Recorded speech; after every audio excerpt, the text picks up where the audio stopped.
Cordial saludo. Vamos a exponer la tarea 2, normas sobre encargos de revisión. Los integrantes son Ana Rosa, Xiomara Patricia, Lady Caterine y Yusleivi. Pertenecemos al grupo 22 del curso de control interno y aseguramiento de la información. El tema que voy a exponer es acerca de las normas sobre el control de calidad del anexo 4 del DUR 2420 del 2015. Mi nombre es Ana Rosa Gallo Rolón y soy del CEAT de Cúcuta. Entonces, las normas internacionales sobre el control de calidad tienen un alcance. El alcance trata de las responsabilidades que tiene la firma de auditoría en relación con su sistema de control de calidad de las auditorías y revisiones de estados financieros, así como de otros encargos que proporcionan un grado de seguridad y servicios relacionados. Estas normas deben interpretarse conjuntamente con los requerimientos de la ética aplicable. La aplicabilidad se aplica a todas las firmas de profesionales de la contabilidad con respecto a las auditorías y revisiones de estados financieros, así como a otros encargos que proporcionan un grado de seguridad y servicios relacionados. Los requerimientos. Aplicación y cumplimiento de los requerimientos aplicables. El personal de la firma de auditoría que sea responsable del establecimiento y del mantenimiento del sistema de control de calidad de aquella tendrá conocimiento del texto íntegro y de estas normas. La firma de auditoría cumplirá cada uno de los requerimientos de estas normas, salvo que no sean aplicables a los servicios prestados. Los requerimientos están diseñados con el fin de permitir a la firma de auditoría alcanzar el objetivo establecido en estas normas. Elementos de un sistema de control de calidad. Responsabilidades de liderazgo en la calidad de la firma de auditoría. Requerimientos de éticas aplicables, aceptación y continuidad de las relaciones con clientes y de encargos específicos, recursos humanos, realización de los encargos y el seguimiento. Las funciones realizadas por las firmas de auditoría. Auditorías, revisiones y compromisos de aseguramiento. Las auditorías recopilan y analizan evidencia que proporciona información clave sobre los estados financieros. También brindan asesorías aplicables para mejorar o mantener dichos estados. Las revisiones dan cuenta del acierto y eficiencia de los procedimientos económicos y los estados financieros. Y los compromisos de aseguramiento, pues además de las auditorías y las revisiones de información financiera histórica, las firmas también se encargan del análisis de informes basados en estándares, de evaluaciones acerca del seguimiento y control de una organización y de informes sobre datos financieros pro forma para prospectos. Los requisitos éticos. La misión de un contador auditor siempre será dar fe pública de las acciones con los estados financieros y actividades específicas de las ciencias contables. Pues adicionalmente tiene que ser objetivo y usar su buen juicio para asesorar con ideas que permitan, por un lado, fortalecer los objetivos empresariales del cliente y por el otro, preparar el camino para que el empresario tenga un panorama real a la hora de tomar decisiones. Dentro de los principios legales se debe tener en cuenta estos requisitos éticos: la independencia, el liderazgo, la confiabilidad, confidencialidad, comunicación asertiva y el cumplimiento en la realización de encargos. El proceso del control de calidad, este está ligado cada proceso, cada paso uno con el otro. Entonces, donde las estrategias deben comprobarse con las pruebas. Las estrategias se comprueban con las pruebas, valga la redundancia. Las pruebas se verifican con los hallazgos y los hallazgos permiten crear el informe para luego los informes conformarse mediante el dictamen. Conclusión. Las normas internacionales nacen entonces como una estrategia ideal para regular y dar seguimiento al ejercicio profesional de los contadores auditores, así como al quehacer de las firmas auditoras. De esta manera se garantiza la transparencia de los estados financieros y las actividades contables realizadas en las organizaciones. Cordial saludo, mi nombre es Yusleivi Morafena y vengo a explicar las normas sobre encargos de revisión. Estas normas establecen y proporcionan una guía sobre las responsabilidades del profesional ejerciente, que no sea auditor de una entidad, cuando emprende un encargo de revisión de los estados financieros, y sobre el formato y el contenido del informe profesional ejerciente deberá emitir una relación a dicha revisión. no aborda la revisión de los estados financieros o de la información financiera intermedia de una entidad realizada por parte de un profesional que sea auditor independiente de los estados financieros de la entidad. Se aplicará adaptada a las circunstancias a los encargos de revisión o de otra información financiera histórica. Los objetivos son la obtención de la seguridad limitada principalmente mediante la realización de indagaciones y la aplicación de procedimientos analíticos sobre si los estados financieros en su conjunto están libres de incorrección material que permita que el profesional ejerza expresar una conclusión sobre si ha llegado a su conocimiento algo que lleve a pensar que los estados financieros no están preparados en todos los aspectos materiales, de conformidad con el marco de información financiera aplicable. Informa sobre los estados financieros en su conjunto y comunicarlo, según requiere esta NIER.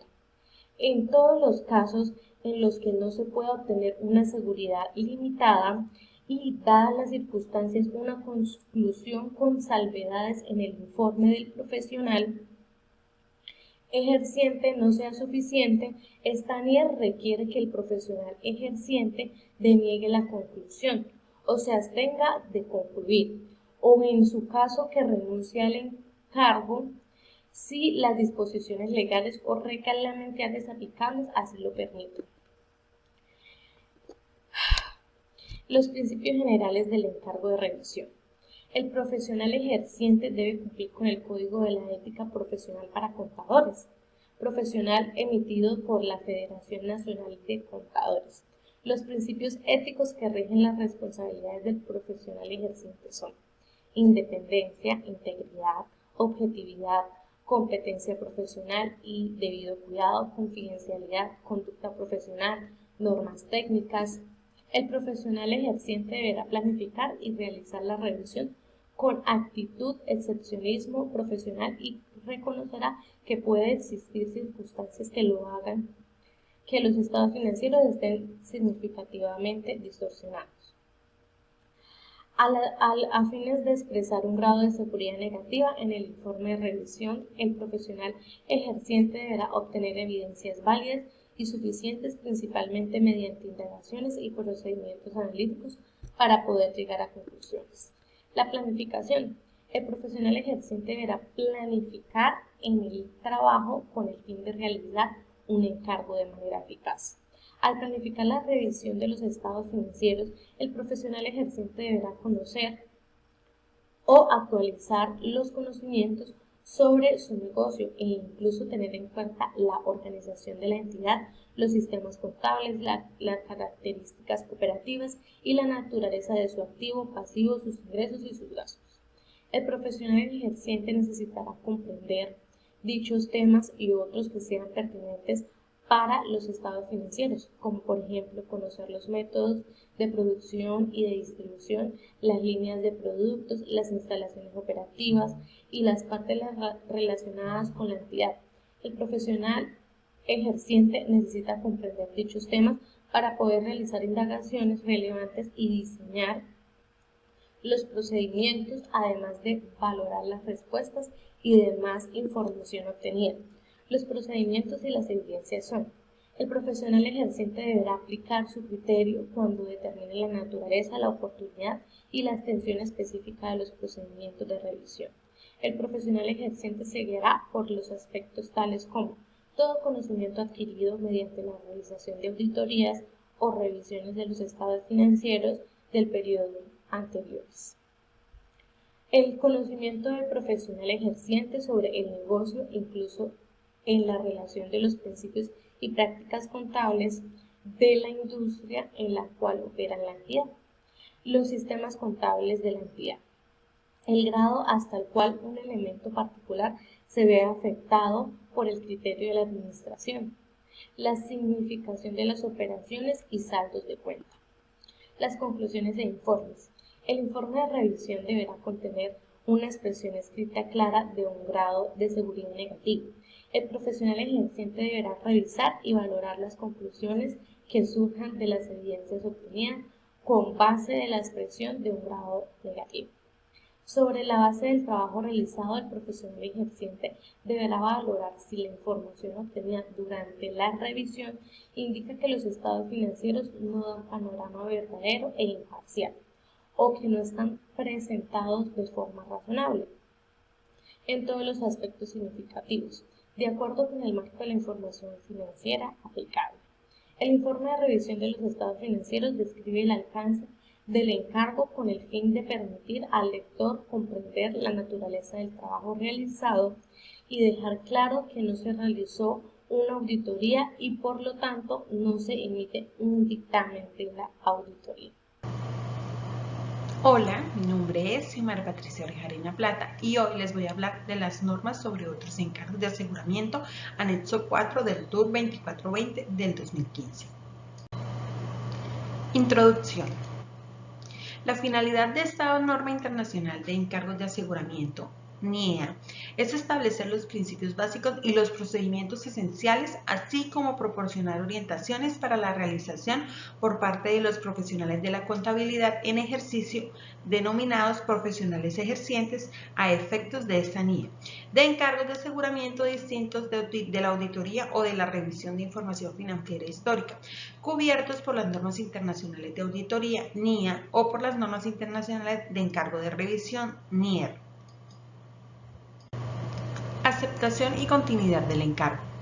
El profesional ejerciente únicamente debe aceptar o en su caso continuar un encargo de aseguramiento si la materia de objeto de análisis es responsabilidad de una parte distinta de los usuarios a quienes se designa el informe o del profesional ejerciente, o si está satisfecho de que las personas que van a realizar el encargo poseen en conjunto la competencia profesional necesaria, o sobre la base de un conocimiento preliminar de las circunstancias del encargo, no hay nada que le indique que no se vayan a cumplir los requerimientos del Código de Ética o de las NIES. Acuerdos de los términos del encargo. 1. El profesional ejerciente debe acordar los términos del encargo con la parte contratante. Con el fin de evitar malos entendidos, los términos acordados se deben registrar en una carta de encargo u otra forma adecuada de contrato. 2. El profesional ejerciente debe considerar si resulta adecuada una solicitud que le sea formulada antes de finalizar un encargo de aseguramiento, de convertirlo a un encargo distinto de un encargo de aseguramiento o de convertir un encargo de seguridad razonable en un encargo de seguridad limitada, y no debe aceptar el cambio sin ninguna justificación. Planificación y realización del encargo. El profesional ejerciente debe planificar el encargo para que se realice de manera efectiva. Estos términos son los términos del encargo, las características de la materia objeto de análisis y los criterios establecidos, el proceso del encargo y las posibles fuentes de evidencia, el conocimiento de la entidad y su entorno por el profesional ejerciente, así como de los riesgos de que la información sobre la materia objeto de análisis contengan incorrecciones materiales, la identificación de los usuarios a quienes se destina el informe y la consideración de importancia relativa de los componentes del encargo de aseguramiento. Utilización del trabajo de un experto. Cuando se utilizan del trabajo de un experto para la obtención y evaluación de evidencia, el profesional ejerciente y el experto deben tener conjuntamente la cualificación y conocimientos adecuados con respecto a la materia objeto de análisis y los criterios para que el profesional ejerciente pueda determinar que se ha obtenido evidencia suficiente y adecuada. En algunos encargos de aseguramiento es posible que la materia objeto de análisis y las correcciones de criterios incluyan aspectos que requieren conocimiento y cualificaciones especializados para la detención y evaluación de la evidencia. Obtención de evidencia.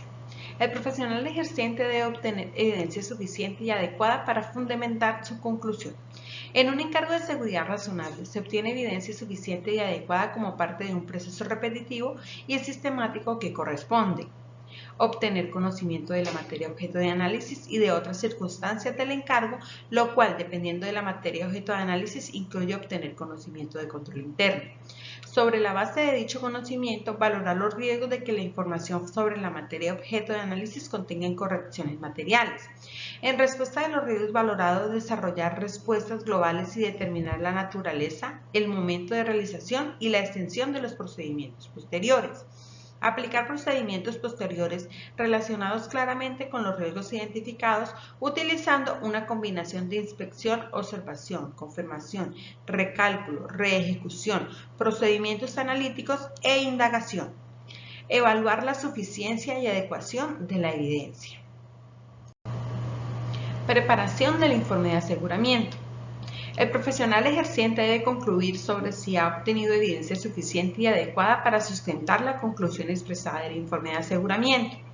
El informe de aseguramiento debe ser un informe escrito y expresar claramente la conclusión del profesional ejerciente relativa a la información sobre la materia objeto de análisis.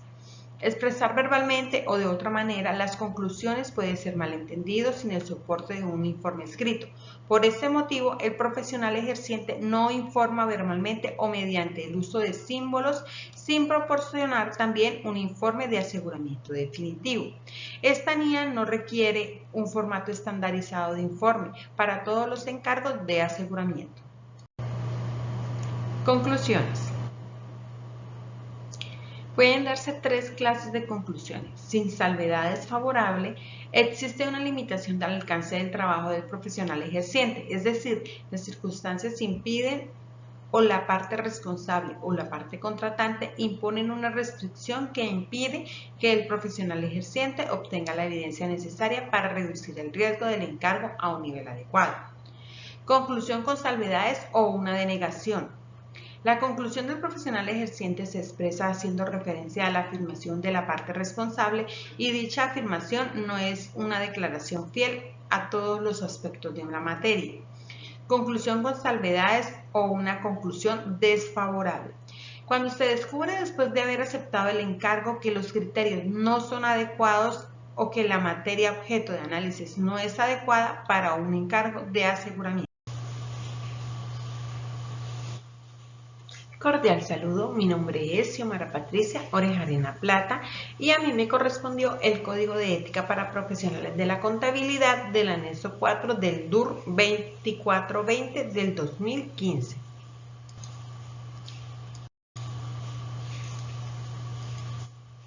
Bueno, primero hablaremos qué es. El Código de Ética Profesional del Contador es un reglamento que establece las normas de comportamiento de los contadores a nivel mundial y determina los principios fundamentales que se deben cumplir y respetar para optimizar esos objetivos generales.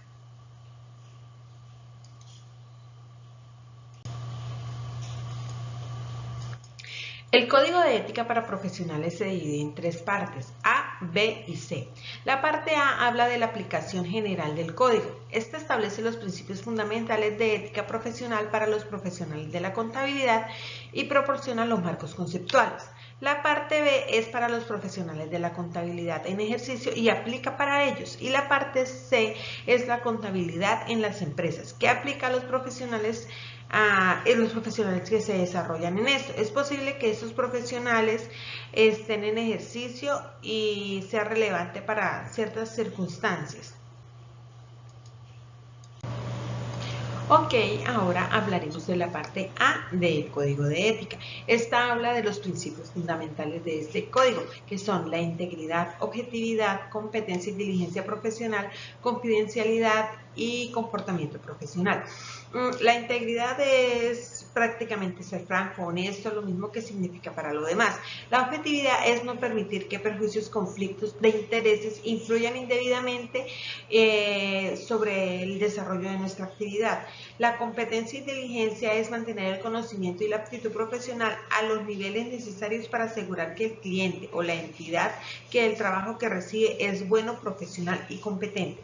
La confidencialidad es respetar la confidencialidad de las partes que buscan un resultado de relaciones profesionales. El comportamiento profesional, como lo mencionábamos anteriormente, es desempeñarse con profesionalismo y cumplir todas las disposiciones legales.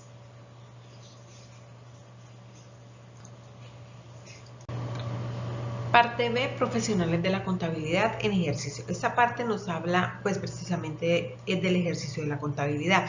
Nos muestra ciertas situaciones en las que el contador se puede ver expuesto y cómo debería actuar ante estas.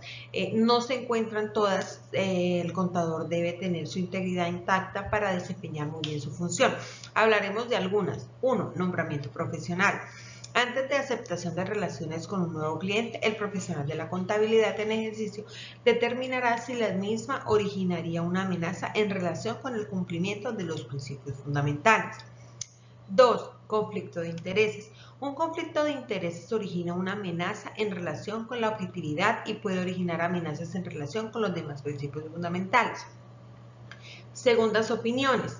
Las situaciones en las que una compañía que no es cliente en la actualidad solicita a un profesional de la contabilidad que proporcione una segunda opinión en circunstancias o a transacciones específicas puede originar una amenaza en relación con el cumplimiento de los principios fundamentales. Honorarios y otros tipos de remuneración. Cuando se inician negociaciones relativas a servicios profesionales, el profesional de la contabilidad en ejercicio puede proponer los honorarios que considere convenientes. Parte 5. Marketing de servicios profesionales. Cuando un profesional de la contabilidad en ejercicio busca conseguir nuevo trabajo mediante la publicidad u otras formas de marketing, puede existir una amenaza en relación con el cumplimiento de los principios. Regalos e invitaciones. Los regalos e invitaciones pueden originar amenazas en relación con el cumplimiento de los principios fundamentales. Custodia de los activos de un cliente. El profesional de la contabilidad en ejercicio no se hará cargo de la custodia de sumas de dinero ni de otros activos del cliente, salvo las disposiciones legales. Independencia. Trata de los requerimientos relacionados con encargos de auditoría, que son encargos en los que el profesional en ejercicio expresa una conclusión de los estados financieros.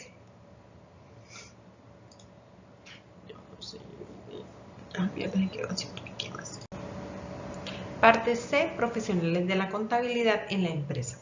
Al igual que en la parte A no se encuentran todas las situaciones a las que un contador se puede ver expuesto, pero se nombran algunas y se recomienda que los contadores estén pendientes, atentos ante cualquier situación que pueda afectar su profesión. Bueno, hablaremos de conflictos potenciales. Un conflicto de interés origina una amenaza en relación con la objetividad y puede originar amenazas en relación con los demás principios fundamentales. Preparación y presentación de la información. Los profesionales de la contabilidad de la empresa participan a menudo en la preparación de presentación de información que es posible que se publique o que sea utilizada por otros, tanto dentro como fuera de las entidades para las que trabajan. Actualización con suficiente especialización. Un profesional de la contabilidad de la empresa no inducirá al error intencionadamente a un empleador en relación con su nivel de especialización o de experiencia, ni dejará de buscar asesoramiento y ayuda de un experto cuando lo necesite. Intereses financieros. Los profesionales de la contabilidad en la empresa pueden tener intereses financieros o tener conocimiento de intereses financieros de miembros de su familia inmediata que en determinadas circunstancias pueden originar amenazas en relación con el cumplimiento de sus funciones. Incentivos. El profesional de la contabilidad en la empresa puede recibir incentivos, incluidos regalos, invitaciones o algún trato preferencial, pero todo esto sin que afecte su desempeño profesional, su amistad o la lealtad. Bueno, para finalizar podemos decir que una de las características de los contadores es que actúan en interés público y si actuando en ese interés público por alguna prohibición o reglamentación legal prohíbe al profesional de la contabilidad el cumplimiento de alguna parte de este código, cumplirá con todas las demás partes del mismo. Buenos días, mi nombre es Lady Caterina Guizagerena. El tema que les voy a exponer a continuación son las normas internacionales de auditoría del anexo 4 del DUR 2420 del 2015.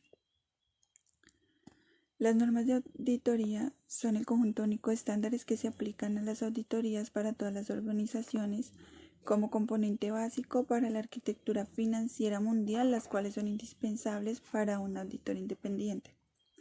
Estas sirven para establecer normas y proporcionar orientación sobre la responsabilidad profesional del auditor cuando se ejecuta un encargo para realizar procedimientos acordados sobre información financiera y sobre la forma y contenido del informe que emite. El alcance de las normas internacionales de auditoría trata de las responsabilidades globales que tiene el auditor independiente cuando realiza una auditoría de estados financieros de conformidad con las NIA. En particular, establece los objetivos globales del auditor independiente y explica la naturaleza y el alcance de una auditoría diseñada para permitir al auditor independiente alcanzar dichos objetivos.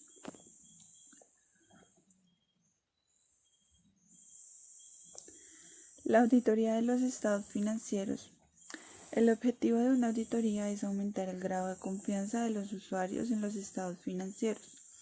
Esto se logra mediante la expresión por parte del auditor de una opinión sobre si los estados financieros han sido preparados en todos los aspectos materiales de conformidad con un marco de información financiera aplicable.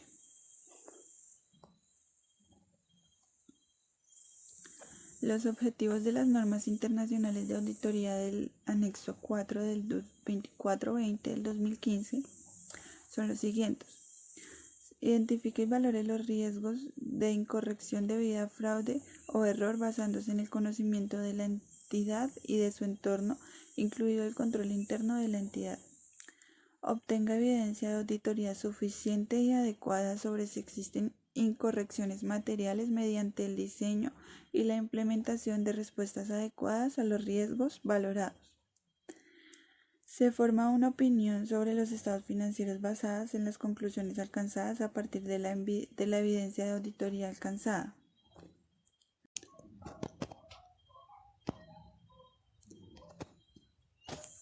Fecha de entrada en vigencia de las normas internacionales de auditoría.